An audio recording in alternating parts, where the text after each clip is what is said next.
यह film political drama पर base है। मूवी के शुरुआत में हमें ढेर सारे कुत्तों को दिखाया जाता है जिन्हें कहीं लेकर जाया जा रहा होता है। तो वहीं दूसरी तरफ हम कुछ सुअरों को देखते हैं जिनकी देखभाल वीरान नाम का एक शख्स कर रहा होता है। जिसके बाद हमें रत्नावेल को दिखाया जाता है जिसकी पार्टी से वीरान के पिता यानी कि मामन्ना काफी दिनों से जुड़े हुए हैं। वो इस एमएलए के पद पर है। हालांकि वीरान ने अपने पिता मामन्ना से काफी सालों से बात नहीं की। अब इसके पीछे का कारण क्या है, ये हमें मूवी में आगे पता चलेगा। दूसरी ओर हम रत्नावेल को देखते हैं जो कि अपने कुत्तों को एक रेस में लेके आया होता है।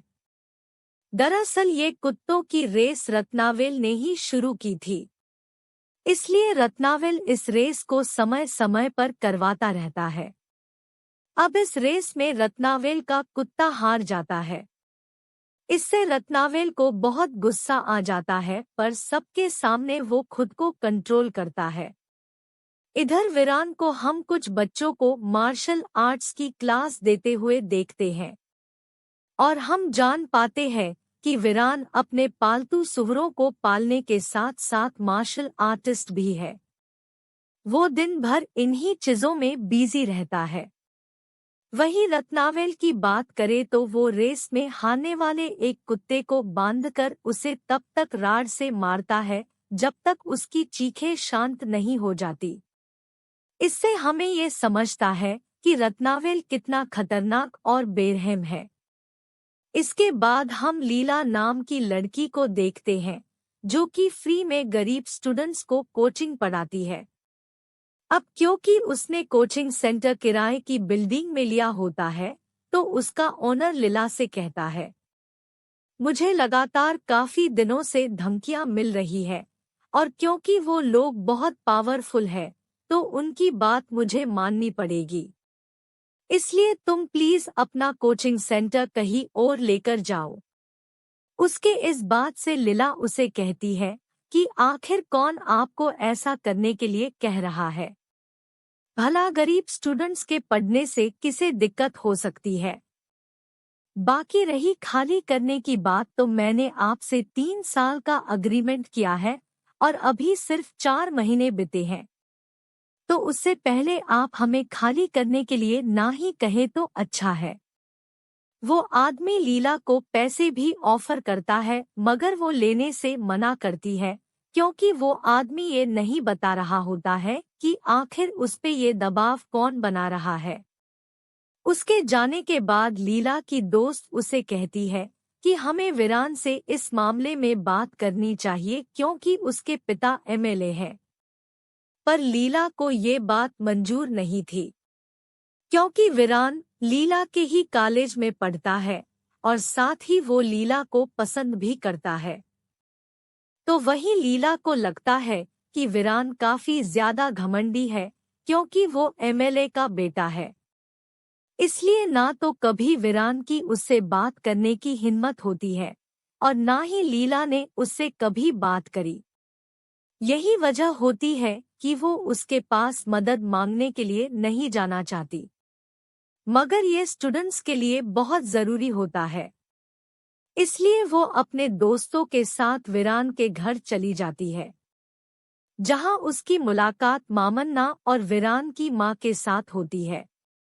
अब लीला को देखकर मामन्ना और वीरान की मां दोनों काफी खुश होते हैं क्योंकि उन्होंने वीरान की किताब में लीला की फोटो देखी थी और उन्हें ऐसा लग रहा होता है कि लीला वीरान की गर्लफ्रेंड है।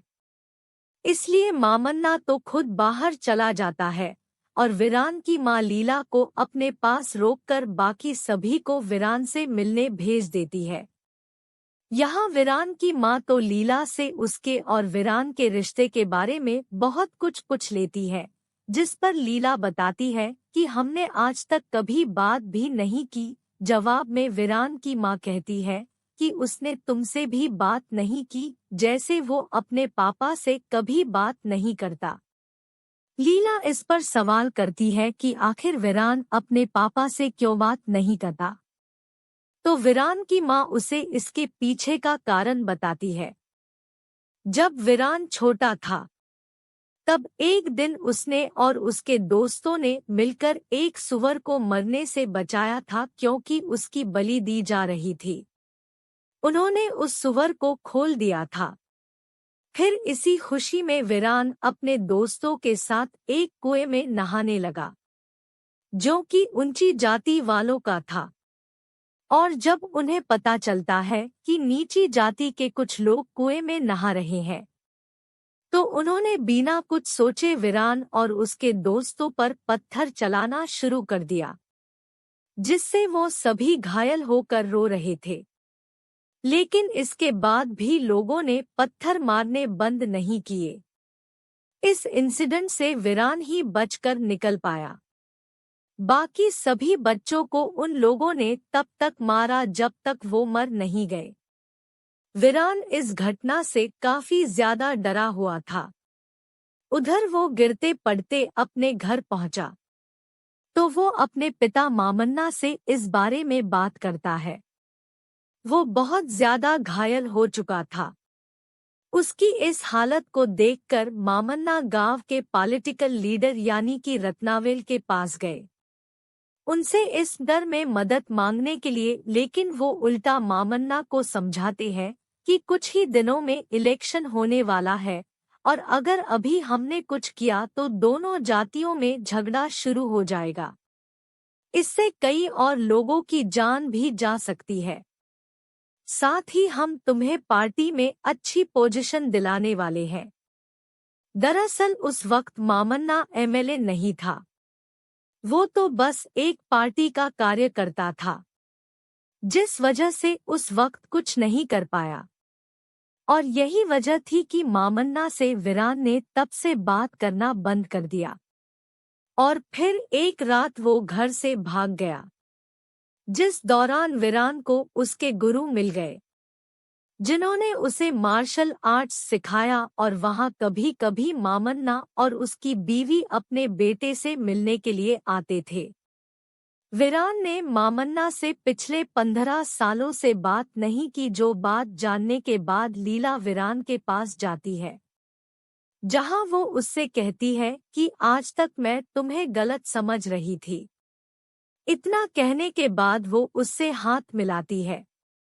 इसके साथ ही उन दोनों की दोस्ती की शुरुआत होती है। यहाँ वीरान लीला से कहता है कि तुम मेरे मार्शल आर्ट्स सेंटर को अपना एजुकेशन सेंटर बना सकती हो, बाकी मैं मार्शल आर्ट्स बाहर सिखा लूंगा।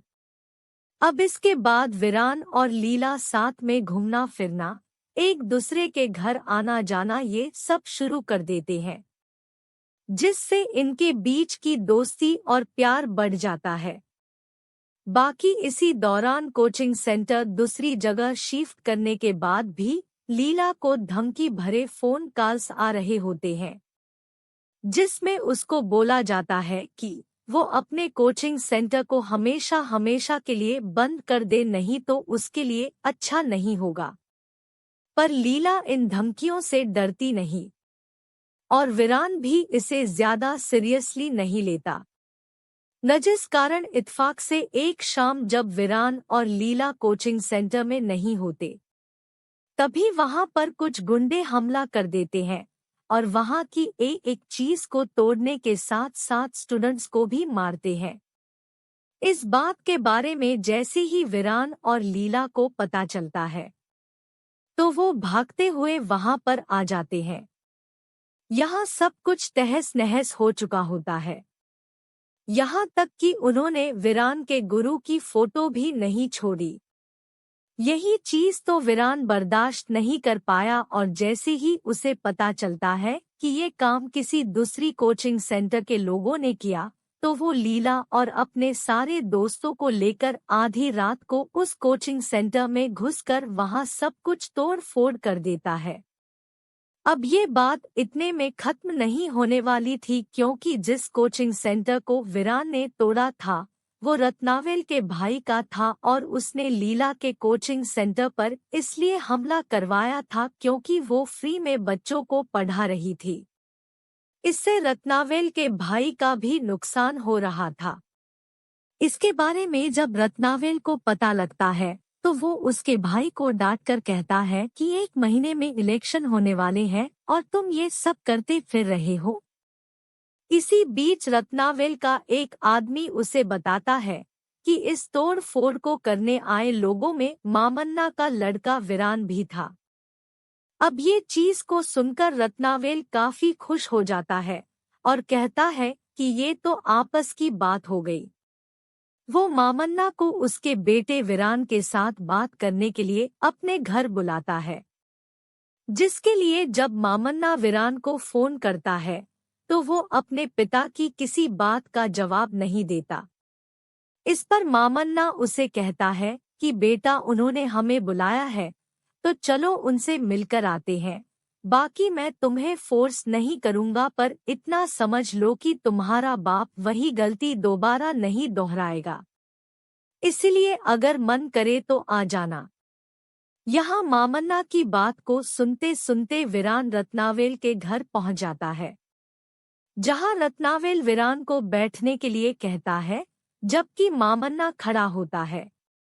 ये देखकर वीरान अपने पिता को बैठने के लिए कहता है, लेकिन वो वीरान के कहने से भी नहीं बैठते। इस पर रत्नावेल हंसकर कहता है कि वो कभी हमारे सामने नहीं बैठते, बचपन से मैंने इन्हें ऐसे ही खड़ा किया है, इसलिए जिद मत करो, तुम बैठ जाओ। अब यहाँ ये साफ होता है कि रत्नावेल वीरान को उसकी औकात दिखाना चाहता था, पर वीरान भी जिद्दी किस्म का इंसान है और वो मामन्ना को फिर से बैठने के लिए बोलने लगता है, जो देखकर रत्नावेल भी बौखलाते हुए कहता है कि जब तुम्हें बैठने के लिए बोला जा रहा है तो तुम बैठ क्यों नहीं जाते। इतना कहकर वो वीरान को धक्का दे देता है और अपने बेटे पर हाथ उठते देखकर मामन्ना उसको रोकने के लिए आगे आता है, जिसे रत्नावेल ने पकड़ा ही होता है कि तभी वीरान उसको एक जोर की लात मारता है, जिससे रत्नावेल तुरंत गिर पड़ता है और उसके सिर पर चोटें आ जाती है। अब यहाँ का माहौल बहुत गर्म हो चुका है, तो रत्नावेल के सभी लोग वीरान और उसके पिता को मारने के लिए आगे बढ़ते हैं, जिन्हें वीरान काफी मारता है। पर एक समय पर सभी लोग मिलकर वीरान और मामन्ना को पकड़ लेते हैं और फिर उन्हें कुर्सी पर बिठा देते हैं, जिसको रत्नावेल पहले तो एक थप्पड़ मारता है और कहता है कि तुम दोनों को मैं आज ही मारूंगा। इतना कहने के बाद वो अंदर अपनी गन लेने के लिए जाता है। उसके सर पर खून सवार हो चुका था, इसलिए रत्नावेल की बीवी बाहर से उसका कमरा बंद कर देती है, जिस दौरान वीरान खुद को छुड़ाने में कामयाब हो जाता है और सभी को बहुत मारता है। इतना करने के बाद मामन्ना उसको लेकर चला जाता है, जबकि इन सभी के बीच रत्नावेल कमरे में बंद होता है, जिसको देखकर लग रहा है कि अब वो वीरान और मामन्ना को बिना मारे शांत नहीं बैठेगा। इधर घर जाते वक्त मामन्ना को वही सभी पल याद आने लगते हैं जो उसने पार्टी के लिए काम करते हुए बिताए थे, पर आज तक उन्हें इतनी भी इज्जत नहीं मिली कि उन्हें बैठने के लिए बोला जाए। हमेशा वो खड़े रहे और कभी भी उन्होंने इसका विरोध नहीं किया। वो घर पहुंचकर इन सभी बातों के लिए वीरान से माफी मांगते हैं, जिस बीच उन्हें पता चलता है कि रत्नावेल के आदमी उनके घर की तरफ उन्हें मारने के लिए आ रहे हैं। इसलिए सबसे पहले मामन्ना, लीला और अपनी पत्नी को अंदर के कमरे में जाने के लिए बोलते हैं और खुद को वीरान के साथ बिठाकर हाथ में चाकू गन रखकर उनके आने का इंतजार करने लगते हैं, ताकि कोई भी अगर घर में घुसे तो दोनों उसे मौत के घाट उतार पाए। पर रत्नावेल के भेजे हुए गुंडे घर के अंदर नहीं आते, क्योंकि रत्नावेल ने उन्हें वापस लौटने के लिए बोला था और कहा था कि हमारे सारे कुत्तों को लेकर वहां जाओ। उन्होंने बहुत दिनों से शिकार नहीं किया है। दरअसल रत्नावेल को सीएम ने फोन करके ऐसा कोई भी कदम उठाने से साफ मना किया था, क्योंकि इलेक्शन सर पर होते हैं और अगर मामन्ना मारा गया तो उसकी जाति के लोग इस पार्टी को वोट नहीं करेंगे। इसलिए सीएम रत्नावेल को बात करने के लिए ऑफिस बुलाते हैं। अब दूसरी ओर हम देखते हैं कि रत्नावेल ने ढेर सारे कुत्ते लाने के लिए क्यों कहा था, क्योंकि उसी के कहे मुताबिक सभी कुत्तों को वीरान के सुवरों पर छोड़ दिया जाता है, जो सीन अपने आप में बहुत इमोशन है। यहाँ सभी कुत्ते नोच नोच कर सुवरों को मार डालते हैं। हर तरफ सिर्फ खून ही खून होता है। अब जब घर के अंदर कोई नहीं आता तो वीरान को कुछ सही नहीं लगता और वो सीधा सुवरों के पास जाता है, जहां से सभी कुत्ते और वो गुंडे जा चुके होते हैं। वहां के चारों तरफ का मंजर काफी ज्यादा भयानक होता है। इसको देखकर वीरान काफी ज्यादा दुखी होता है। वहीं दूसरी ओर रत्नावेल को सीएम के पास देखते हैं, जहां सीएम रत्नावेल से कहते हैं कि मामन्ना ने इस पार्टी के लिए बहुत कुछ किया और वो इस बार भी एमएलए इलेक्शन में खड़ा हो रहा है, और अगर तुमने उसका कुछ किया तो उसकी जाति के तरफ से आने वाले सारे वोट कट जाएंगे। इसलिए मेरी सलाह यह है कि अगर तुम्हें पार्टी में रहना है तो मामन्ना से माफी मांगकर इस बात को यही खत्म करोगे, और अगर नहीं कर सकते तो मुझे तुम्हें पार्टी से निकालना होगा। सीएम के इस बात के जवाब में रत्नावेल कहता है कि मैं पार्टी को छोड़ता हूँ, बल्कि रही बात मामन्ना और उसके बेटे की और उससे माफी मांगने की, तो उनके सामने मैं कभी नहीं झुकूंगा। इसलिए मैं अब ऑपोजिशन पार्टी में शामिल होकर मामन्ना को इस इलेक्शन में हराऊंगा और उसके बाद उसकी जान लूंगा। मेरा एक्सपीरियंस राजनीति में इतना तो हो ही गया है कि कोई भी पार्टी मुझे खुशी खुशी अपना लेगी। इतना कहकर रत्नावेल बाहर जाता है, जहां मामन्ना और वीरान भी आ गए होते हैं। वीरान उसको देखकर खुद को किसी तरह से रोकता है कि कहीं उसके हाथों वो मर ना जाए। फिलहाल रत्नावेल के जाने के बाद मामन्ना सीएम से बात करने के लिए जाता है, जहां सीएम उसको बताता है कि मैंने उसे पार्टी से तो निकाल दिया, लेकिन वो ऑपोजिशन से मिलकर तुम्हें नुकसान पहुंचाने के बारे में जरूर सोचेगा, इसलिए थोड़ा सावधान रहो। अब जब ये लोग बात कर ही रहे होते हैं, तभी वीरान जबरदस्ती अंदर घुस आता है।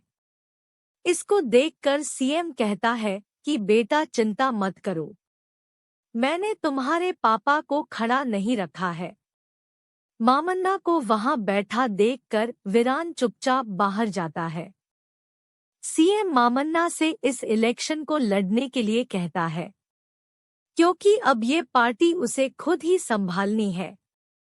इसके लिए मामन्ना तो मान जाता है और कहता है कि मुझे रत्नावेल का कोई डर ही नहीं है, और अगर वो कुछ करने की सोचेगा भी तो हम अपने परिवार की रक्षा खुद कर सकते हैं।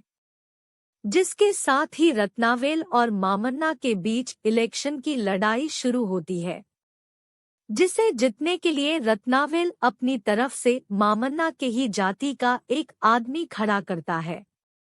लेकिन उसे पता है कि इन सब से कुछ नहीं होने वाला। उसे मामन्ना के सारे इलेक्शन कैंपेन रोकने होंगे। इसलिए वो उस जाति के संगठन के मेन लोगों को अपने घर मिलने के लिए बुलाता है, जिनसे वो कहता है कि मुझे आपके सपोर्ट की सख्त जरूरत है। आप मेरे पापा को अच्छे से जानते थे, इसलिए मुझे उम्मीद है कि आप हमारा साथ जरूर देंगे।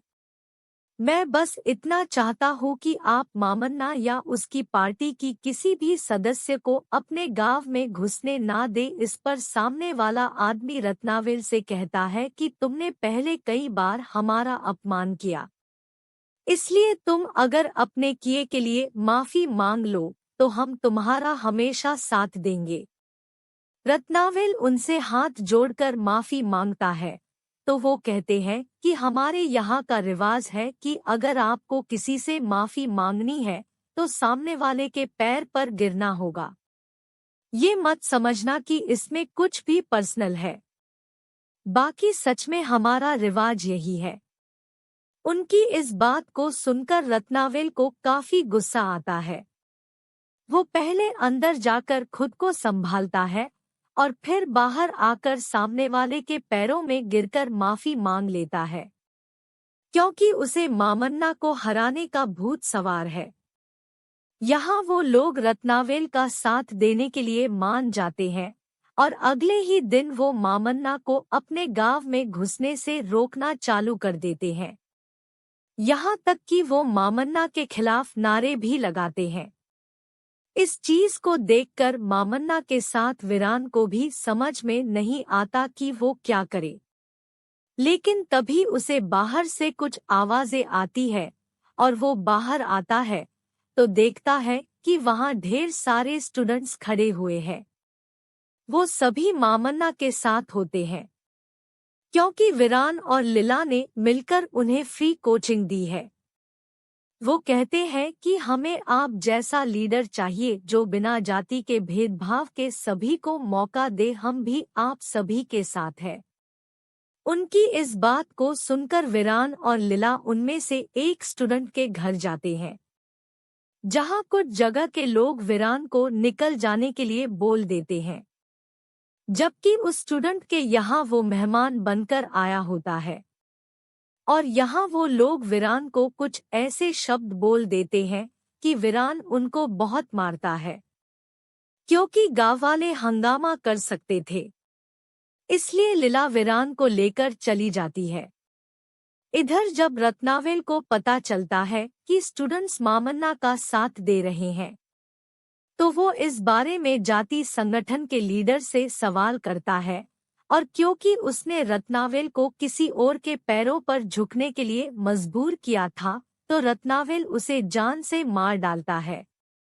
जिसके बाद उस लीडर को अंतिम विदाई देने का समय आता है, तो रत्नावेल के साथ मामन्ना और वीरान भी वहां पर आते हैं। इस दौरान कुछ लोग मामन्ना के साथ बदसलूकी करने की कोशिश करते हैं, जिस कारण उन्हें वहां से जाना पड़ता है, और फिर हर जगह मामन्ना का विरोध तेज हो जाता है। पर वीरान और लीला स्टूडेंट्स के साथ मिलकर मामन्ना का वीडियो निकालने का तय करते हैं, क्योंकि अगर वो लोगों तक पहुंच नहीं सकते तो उनका ये वीडियो तो सोशल मीडिया की मदद से उन तक पहुंच सकता है। वीडियो में मामन्ना अपनी बात रखते हुए कहता है कि ये लड़ाई रत्नावेल और मेरे बीच की नहीं, बल्कि ये लड़ाई इंसानों के बीच किसी भी तरह के भेदभाव और ऊंची नीच खत्म करने के लिए है। मैं बस लोगों को खुश देखना चाहता हूँ, जिसके लिए मैं कुछ भी करूँगा। उसके इस वीडियो को सभी स्टूडेंट्स मिलकर वायरल कर देते हैं। जिसके बाद आता है वोटिंग का दिन, और उसके कुछ दिनों के बाद काउंटिंग भी शुरू होती है, जिसमें फैसला होना होता है कि आखिर जीत किसकी हुई। वोटिंग में कभी मामन्ना तो कभी रत्नावेल का कैंडिडेट दोनों एक दूसरे को बार बार पीछे छोड़ रहे होते हैं, लेकिन बाद में रत्नावेल काफी ज्यादा मतों से मामन्ना को पीछे छोड़ देता है। अभी भी आखिरी चरण का काउंटिंग होना बाकी होता है, लेकिन रत्नावेल को लगने लगता है कि उसकी जीत पक्की है। इसलिए वो अपने बड़े भाई को कुछ गुंडों के साथ मामन्ना को मारने के लिए भेज देता है। अब मामन्ना, वीरान और लीला सभी तो यही होते हैं, यानी कि वीरान की मां घर पर अकेली है। इस दौरान वीरान को कुछ शक होता है और वो तुरंत घर की तरफ निकलता है, जहां पर सच में गुंडों ने हमला कर दिया है। वीरान यहाँ तो उन सभी को काफी बुरी तरह से मारता है, जिसमें रत्नावेल का भाई भी शामिल है। इसी दौरान लीला भी पुलिस लेकर यहाँ पहुंच गई है, जो सभी को अरेस्ट कर लेती है। और वीरान अपनी मां को संभालने के बाद मामन्ना के पास वापस आता है, जहां उसे पता चलता है कि रत्नावेल को उन्होंने हरा दिया है और मामन्ना ये इलेक्शन जीत गए हैं। ये बात रत्नावेल सह नहीं पाता और मामन्ना से हाथ मिलाकर चला जाता है और वीरान समेत सभी लोग इस जीत को सेलिब्रेट करते हैं। वहीं मूवी के आखिरी सीन में हम देखते हैं कि रत्नावेल की तरफ ढेर सारे कुत्ते दौड़कर आ रहे हैं। तभी उनमें से 3 को गोली मारने के बाद भी वो रुकते नहीं और रत्नावेल के सामने से निकल जाते हैं। अब ये देखकर रत्नावेल को वीरान की एक बात याद आती है। एक समय तुमसे तुम्हारे पालतू कुत्ते भी नहीं डरेंगे और वो अपने नए कल की तरफ बढ़ते जाएंगे। फिर चाहे तुम जैसे लोग उनका कितना भी बुरा कर लो, कितना भी रोक लो। और इसी के साथ दोस्तों ये मूवी यहाँ पर खत्म होती है। अब दोस्तों इस मूवी की बात करें तो इसे ऊपर ऊपर से देखने पर लगता है कि ये जाति भेद पर बेस्ड स्टोरी है, लेकिन अगर गौर से देखा जाए तो ये ऊंची जात या नीची जात के बीच की लड़ाई पर नहीं बल्कि बड़े छोटे अमीर गरीब पर बेस्ड है। इसमें हमें ये दिखाया गया है जिसके भी पास पावर होती है वो अपने से कमजोर को दबाता है। जैसे हमने देखा कि रत्नावेल से मामन्ना की जाति वालों को अपनी तरफ कर लिया जाता है और वो उसके खिलाफ हो गए थे। वहीं वीरान और लीला मिलकर जीन बच्चों को पढ़ाते थे। वो किसी एक जाति के नहीं बल्कि हर जाति धर्म के होते हैं। बस उनमें एक समानता थी कि वो सभी लोग गरीब थे। लीला भी इस मूवी के हिसाब से ऊंची जाति की थी, लेकिन जब वो वीरान की तरफ दोस्ती का हाथ बढ़ाती है तो उस वक्त वीरान अपने सुवरों की देखभाल कर रहा था, पर फिर भी उसने वीरान से हाथ मिलाया। तो पूरा खेल जाति धर्म का नहीं बल्कि पावर और पैसों का है। एक सीन में जब कुत्ते कई कमजोर सुवरों को बड़ी बेरहमी से मार रहे होते हैं तो इसे भी हम देखकर समझ जाते हैं कि पावर उस वक्त कुत्तों के पास थी। रत्नावेल भी अपनी पावर के नशे में चुड़ था। उसे बस मामन्ना और वीरान से अपना बदला लेना था, इसलिए वो ना चाहते हुए भी उनके पैरों पर गिर गया, जिसके साथ में वो कभी बैठता तक नहीं, क्योंकि उस वक्त डिमांड ही यही थी। तो पावर और पैसा जिसके पास होगा वो कमजोर को दबाएगा। लेकिन ये मूवी हमें ये भी सिखाती है कि अगर सामने वाला आपसे ताकतवर है तो आपको उससे लड़ने की कोशिश जरूर करनी चाहिए, क्योंकि कायर वो नहीं होता जो लड़ाई में हार जाए, बल्कि वो होता है जो डरकर लड़ाई में शामिल ही नहीं होता। बस जिस दिन कमजोर इस चीज को समझ गया तो उस दिन के बाद उसका शोषण होना बंद हो जाएगा, जैसे कि मामन्ना और वीरान ने मिलकर रत्नावेल को हराया। और इसी के साथ दोस्तों ये मूवी यहाँ पर खत्म होती है। बाकी आपको ये एक्सप्लेनेशन कैसा लगा कमेंट करके ज़रूर बताएं, और अच्छा लगे और ऐसे ही आगे सुनने के लिए चैनल को लाइक, शेयर और सब्सक्राइब करें।